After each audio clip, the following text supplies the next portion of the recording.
បករួចរាល់ហើយបងប្អូននេះជំរាបសួរបងប្អូនទាំងអស់គ្នាថ្ងៃនេះខ្ញុំចង់ចែករំលែកបងប្អូនក្នុងការបកខ្ទឹមបងប្អូនដើម្បីងាយស្រួលក្នុងការបកខ្ទឹមបងប្អូនត្រូវត្រាំទឹកអញ្ចឹងបងប្អូននេះត្រាំទឹកខ្ទឹមហ្នឹងឲ្យបាន2-3ម៉ោងណាបងប្អូនដូចហើយចាំយើងប្រឡេះវាចាឥឡូវហ្នឹងខ្ញុំត្រាំវាទុកចំនួន2ម៉ោងចាងាយស្រួលបងប្អូនអត់មានផ្សារភ្នែកទេហើយបងប្អូនបកលឿនទៀត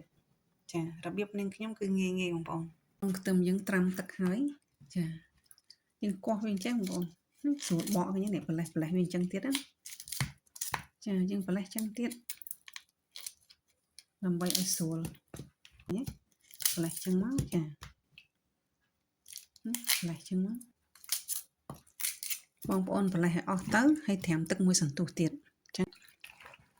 យើងបកវាអស់អញ្ចឹងទៅចាឥឡូវចាប់ផ្ដើមបកបងប្អូន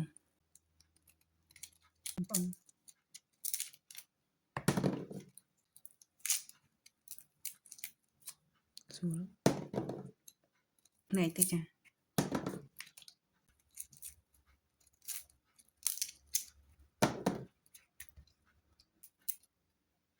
បងប្អូនបកចឹងណាស្រួលយកចាវិធីងាយបងប្អូន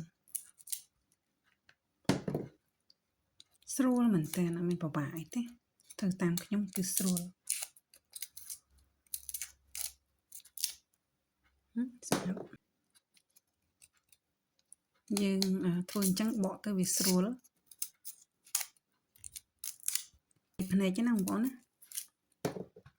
ចាវាអត់កាហាយភ្នែកទេធ្វើឲ្យយើងស្រួលបកបងប្អូនចង់ចាក់ទឹកចេញក៏បានតែមិនបាច់ចាក់ក៏បានយើងច្រលក់អញ្ចឹងទៅឲ្យវាជាតិខ្ទឹមហ្នឹងវាអត់ផ្សាចង់ចាក់ទឹកចេញក៏បានតែខ្ញុំជិលចាក់អញ្ចឹងបងប្អូនងាយមានពិបាកអីទេចានេះបានប៉ុណ្ណេះបងប្អូននេះមួយផ្លែតចាអញ្ចឹងបានបករួចរាល់ហើយបងប្អូននេះគឺជាសម្បកបើបងប្អូនចូលចិត្តសូមជួយ like ជួយ share វីដេអូរបស់នាងខ្ញុំផងចាហើយសូមអរគុណបងប្អូនទាំងអស់គ្នាដែលបានតាមដានវីដេអូរបស់នាងខ្ញុំតាំងពីដើមរហូតដល់ចប់សូមអរគុណសូមជម្រាបលាចាជួបគ្នានៅវីដេអូក្រោយៗទៀតកុំភ្លេចជួយ like ជួយ share ផងបងប្អូនអរគុណបងប្អូន